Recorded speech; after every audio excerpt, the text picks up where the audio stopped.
56 minutes. 56 minutes is how long Raw was before we got an actual wrestling match. Now, I thought after the widely successful AEW Double or Nothing that Raw would make an impact and try to give us something good. And my boys, this first hour of Raw and majority of the show was probably some of the worst stuff I've seen on WWE television. 56 minutes with no wrestling. That's how this show started.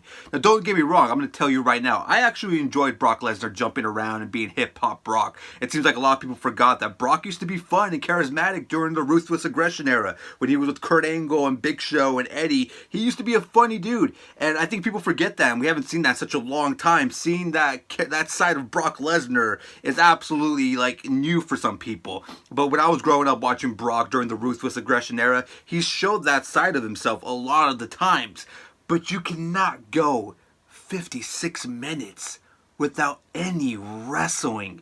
My boys, and can you even count the match that they had as a wrestling match? They had Shane McMahon and Drew McIntyre literally squash some poor jobber.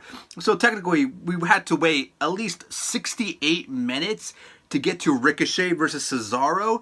This was not the answer I expected from WWE after AEW's amazing weekend that they had in Las Vegas. Now, yeah, obviously, I don't think WWE is going to come straight out of the rocket and just respond to AEW right away. But I expected something, anything. I expected quality wrestling to speak for itself. And we did not get this from this Monday Night Raw. This opening segment of Raw was literally a repeat of last week's opening segment, plus the Dolph Ziggler Kofi Kingston segment from last week's SmackDown, mixed all together. And it's just unbelievable that first hour was literally felt like a gigantic waste of time. I can't believe that this first hour of Raw was that bad. Again, I'm not hating on the Brock Lesnar stuff. Brock Lesnar was fantastic, and that says a lot. To say that Brock Lesnar was probably the best part of this whole entire Raw, would anybody have expected that when we were going to watch this Raw? Brock was fantastic. I'll give him full credit for that. So was Heyman. And that's why I was not that angry about him winning the Money in the Bank. I thought him winning the Money in the Bank was going to put him on TV more, but Heyman on TV more. I'm a Paul Heyman guy, so I enjoy what he does, his promos. He's fantastic. He's the magician with the mic. But Brock was just amazing during this show. It just, again, a lot of people forget about his charismatic side because he hasn't shown it in such a very long time. Man, I remember him coming out with the mariachi band when he was with his rivalry with Eddie Guerrero. That's the Brock Lesnar I remember growing up. So seeing him doing this whole hip-hop Brock thing, I thoroughly enjoyed. I know some people thought it was cringy and kind of corny. I thought it was hilarious. But it was everything else. You just can't go 56 minutes without any wrestling on a 3-hour wrestling show. That's not how it works. It was absolutely abysmal. I am just absolutely blown away about how bad whoever booked this Raw, whoever wrote this Raw, did just a terrible, terrible, terrible job. Then we cut to this whole Dolph Ziggler Kofi Kingston rivalry. Literally the same stuff that we saw on SmackDown Live last week. And don't get me wrong, I think Dolph Ziggler is a great worker. I think he's very underrated. He's just been put in terrible positions. But the thing is, I don't care. And this is why I don't care. We wouldn't be getting this match if Kevin Owens and Daniel Bryan didn't tell Vince McMahon that he didn't want that Saudi blood money. If Kofi had his match with Daniel Bryan, that would have been the program. If Kevin Owens would have said that he was going to Saudi, it would have been Kevin Owens versus Kofi Kingston. Kevin Owens, Daniel Bryan, they don't want to go to Saudi. They've told Vince, we have no business there. We don't want to attend the Saudi Arabia show. So count us out. We don't want that blood money. So in comes Ziggler, a guy they haven't used for months, a guy who wants to get out of the company to become a comedian. He has one foot already outside the door. They've been using him as an agent backstage. Kofi has nobody else to wrestle, and so they give him Dolph Ziggler. That's all this is. This whole build-up is for that Super Saudi show that they're building up. The fact that they say that this show is going to be bigger than WrestleMania bothers me to the core. How can you bear? Is the Saudi money that much that you are literally burying the legacy that is of WrestleMania to build up this show? I mean, it's shocking to me. But again, like, I would care. Like, Dolph, fantastic job, by the way. The promos Dolph has given us on SmackDown and Raw have been just emotional and great. But again, he is just a filler, dude. He's just the filler guy to put Kofi over, to extend his title reign, which, by the way, I am one of the fans of Kofi Kingston. I think his title reign has been absolutely fantastic. And if you compare it to Becky's title reign and Seth's title reign from the three that have left WrestleMania with the titles, I would say Kofi has been the best. But the Ziggler thing, the reason I can't get so emotionally involved in it is because I just know there's nothing else that's going to come from this. Like, if they were going to build into this whole moment that Big E was going to join Dolph Ziggler, then I would absolutely love all of this. But they're not. Because what's going to happen is they're going to do such a well job building this up. The Saudi show is going to happen. And then Dolph Ziggler goes back to being the backstage agent, just waiting day by day by day for his contract to expire. By the way, this is all happening, and we're about 30 minutes into Raw. That's how long this whole segment, opening segment was. We're still 30 minutes, we're already 30 minutes into Raw, no wrestling matches, we just saw Hip Hop Brock, and we're still doing this whole Dolph Ziggler, Kofi Kingston thing. These are SmackDown superstars, by the way. This wild card rule is stupid, it's moronic, it's dumb, just end the brand split. We literally got 4 members of SmackDown Live on Raw in the first hour. So after that, we get this whole thing with the Usos, which is pretty cool. Any segment with the Usos is fine. But we go from that Usos segment to another Shane McMahon, Drew McIntyre segment. Which, here's my thing. They had a Fatal 4-Way tonight to crown a new #1 contender to face Seth Rollins at the Saudi show. You would think that somebody as good as Drew McIntyre would be in that match. Nope, no, of course not. Because that role is already taken by Braun Strowman, Bobby Lashley. Oh, also, AJ's hurt, so Baron Corbin's replacing him, and The Miz. Not Drew McIntyre, one of the most talented guys on the roster, a freakish giant. No, he has to be Shane McMahon's bodyguard. You're literally turning Drew McIntyre into the Big Show. That's what he's turning into. He's turning into... Remember when the Big Show was aligned with Shane McMahon back during the Attitude Era? That's what Drew McIntyre is at this point. And they beat up this poor Samoan jobber. And that's our first match of the night. A jobber match where Shane McMahon makes the dude tap out. Apparently now Shane McMahon's a freaking submission specialist. So we have to go through that whole segment. Roman Reigns shows up, another SmackDown superstar. Again, this is Monday Night Raw, but the wild card rule applies because Vince McMahon is too scared to pull the trigger and make the brand split just obsolete. And we go finally into a match. So it takes 68 minutes to get to Ricochet versus Cesaro, which, by the way, they had a fantastic match. Back and forth, you could tell Ricochet and Cesaro just have beautiful chemistry together. They great matches all in all. I don't want to be so nitpicky about that match because it was so goddamn good. It should have been the match that opened the show. Instead, we have to wait 68 minutes and get to the second hour of Raw just to watch it. So we get to that moment, and my boys, it's a fantastic match, but just it sucks to be so nitpicky, but Ricochet wins. And we go into this whole 50-50 booking. Cesaro wins last week. Ricochet wins this week. So what are we doing moving forward? Is this a best of 7 series? Can we please include the United States title into this so there could be some significance from both of these guys going back and forth? They have great chemistry. I love them together. They remind me of what Rey Mysterio and Andrade Cien Almas were doing. So I think I really enjoy it. But what's the point? What is this building up to? Because now Cesaro lost. Ricochet has lost last week. It's a 50-50 split booking. And it's kind of annoying because there's really no plan. There's no structure. I mean, obviously Rey Mysterio is hurt. And the United States title, from what I've been told and what I've seen, is going to be vacated. So wouldn't it make sense to involve the U.S. title in some capacity? Or at least build up the 24/7 title? It's just, I get it. And again, great match. Fantastic match. Ricochet is unbelievably, the dude's a beast. The dude is an absolute beast in that wrestling ring. But the fact that it takes 68 minutes to get to that match, to me, on a show called Monday Night Raw, is so flabbergasting. I can't believe it, my boys. And then for whatever reason, we get another Brock Lesnar, Seth Rollins segment. They literally run it back. The first segment from this week and the first segment from last week They run it back and they give it to us again. And by the way, it was another fantastic promo by Brock and Paul Heyman. Brock, you could just tell he's got that ruthless aggression, charisma back, and I dig it. But again, all for them to tell us. Well, it was a great segment, by the way, with Paul Heyman telling Brock, yeah, you have a year to decide if you actually want to use this contract. And you could just tell Brock not knowing that. It really plays into the whole Brock Lesnar doesn't watch WWE, so he's not aware of all these rules and stipulations. And you just see him like smacking Paul Heyman with a paper. Fantastic moment. Brock and Paul, comedy gold today on this. They were the best moment of this Monday Night Raw. Hands down. Love their segment. But again, why didn't you just do this for the opening segment? Why did it take 2 moments of Brock Lesnar to be on the opening segment and in the second hour of Raw, and he doesn't get any action whatsoever, and he's literally just smacking Paul Heyman, and we don't get an answer, and he just walks off set, and he pretty much says he could take a year off. I get it, for Brock Lesnar's sake, it fits his persona, but you have literally spent 2 weeks building up to Brock Lesnar picking an opponent, and this is the payoff.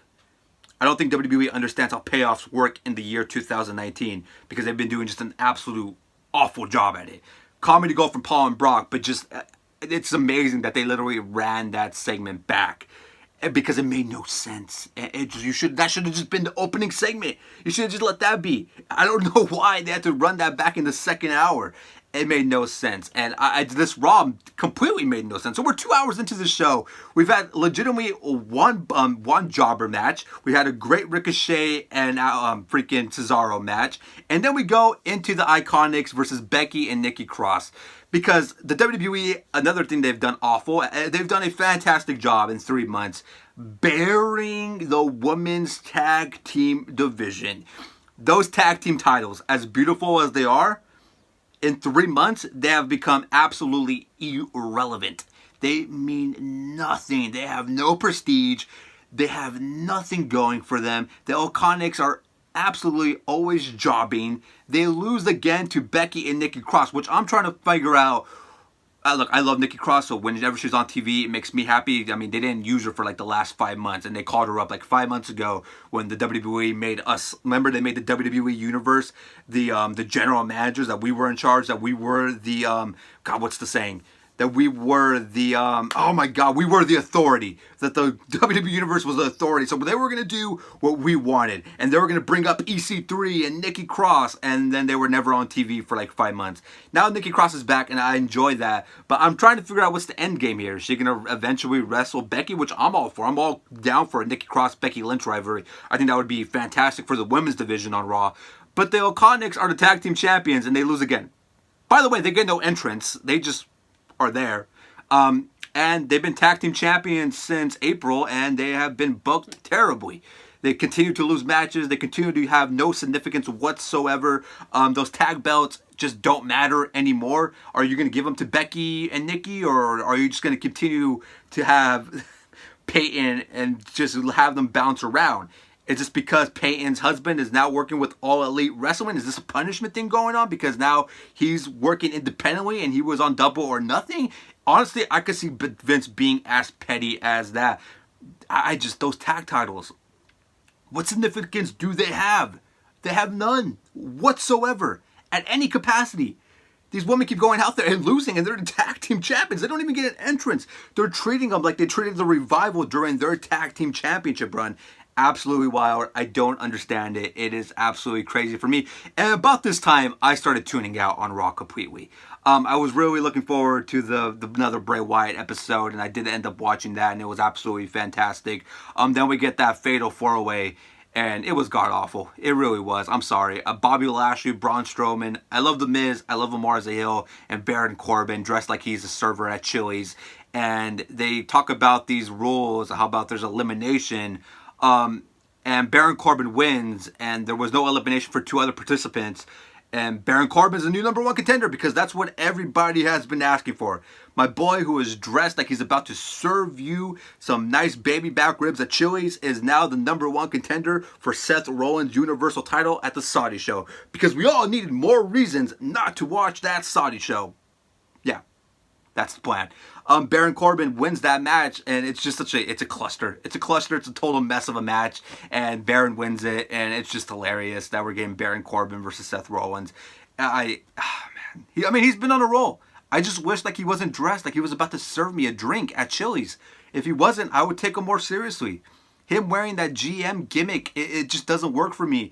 Him beating Kurt Angle at WrestleMania still infuriates me and hurts me in my soul. And the fact that this guy is getting a world title match instead of guys like The Miz, like Ricochet, like Cesaro, it's infuriating. I know some people are Baron Corbin fans. I never have him personally, but definitely now that he's dressed into that crappy outfit, man, I hate it. I hate it. Again, the Bray Wyatt stuff was fantastic. That's probably the Bray Wyatt segment, the Brock Lesnar segment were probably the two best moments on this freaking crappy Monday Night Raw. And you could just tell they don't care. They just don't. And then we get this Sami Zayn electric chair Q&A with probably 30 minutes left of this show. Literally 30 minutes left in the show, and we get a Q&A with Sami Zayn, who, oh, by the way, he's strapped into an electric chair. My boy, this is 2001 WCW Nitro Bad. Did Vince Russo write this? Like, what is going on?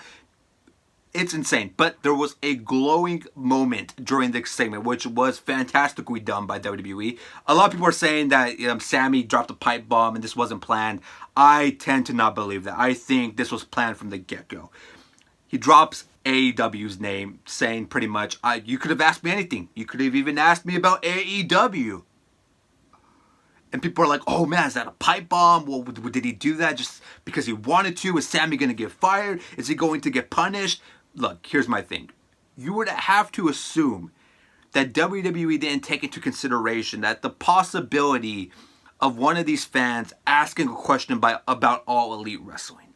Obviously, Vince knew that was something that could have happened. He knew that a moment could have happened during this whole thing that somebody's asked about All Elite Wrestling, or somebody grabbed the microphone or yelled in the microphone AEW, which, by the way, during the show, there was an AEW chant, which I approve.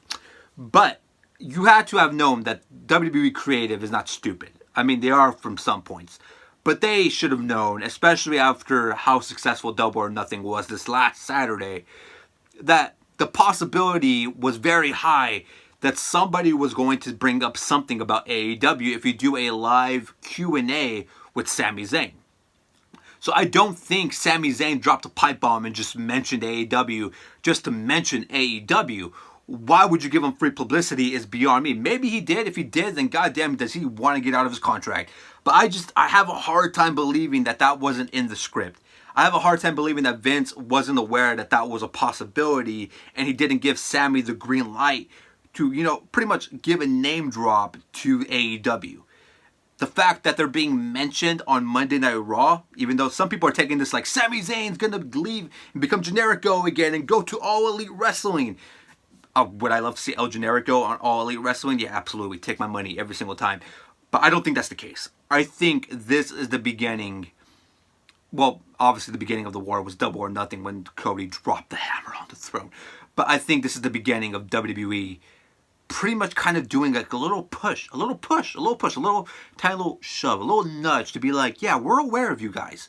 And I think this is the beginning of, we might see in the future some All Elite disses on WWE television. I think this is just a taste. I think this is just like a little flavor. Like, here's a little peck, here's a little kiss, just where you can feel it. Just a little taste, that's it. Because obviously then you had the Young Bucks tweeting about it. And obviously the Sami Zayn, El Generico, has a working relationship and a friendship with the Young Bucks. He's been on Being the Elite before, for crying out loud. So obviously there's some connection there. Now, if Sami said that out of character and he just dropped a pipe bomb, well, God, he's getting his ass chewed at this very moment. Because I'm pretty sure Vince didn't want that. If Vince didn't want that, I would not be shocked if Sami's punished and we don't see Sami Zayn on TV for months. But I have a pretty suspicious and good feeling that that was something that they had planned from the get-go. You're having a Q&A out there with wrestling fans. I'm pretty sure Vince was aware that the possibility of somebody saying AEW was very high, and Sami was able to go say that. Then we get Seth Rollins versus Sami Zayn. Fantastic match. I think that match was great. Again, we had, like, what, 4 matches, 5 matches total on a 3-hour Raw. Let me count it. We had the Jobber match with Drew McIntyre and Shane McMahon. We had Becky and Nikki Cross versus the Iconics. We had Ricochet versus Cesaro, the Fatal 4-Way. Yeah, we had like 5. Maybe I'm forgetting one. But pretty much we had 5 total, maybe I'm missing one, matches on a 3-hour Raw show. 5. This was a bad Raw. That was one of the worst first hours of Raw I have ever seen in my life. And this is why I don't usually do Raw reviews, because it's hard for me to follow along a 3-hour show that has lost its total creativity, that is just lazy, that is complacent, that doesn't know what it's exactly doing. And by trying to do so much, they're making the product worse. If it wasn't for NXT, which in my opinion, NXT is the best promotion in the world. I really do believe that. I think NXT is the best wrestling company in the world. Unfortunately, it is under the WWE temple. But if it wasn't for NXT, this company would be in legitimate trouble. It really would be. Because that Raw was abysmal. It was awful. There's things that need to be fixed. And like I said, I don't want WWE to go out of business. That's never been the plan. But I really do think with All Elite Wrestling, which we're going to see, is the competition arise. And that's what WWE needs. Obviously, AEW's Double or Nothing did absolutely nothing because this Raw was god-awful. I would give it at best like a out of 10. I would give this Raw honestly like a 4 or 3. And that's being generous. I can honestly talk myself into giving this show a 2 because it was that awful. And I don't see it getting any better anytime soon, my boys. I really don't. I really don't. I unfortunately just don't see it getting better at any point, anytime soon, because it just doesn't look like it will. Maybe it does. But thank God for NXT. Thank goodness for NXT, because if it wasn't for that, this company would be very much in trouble. And, you know, I would give it a 3, I think.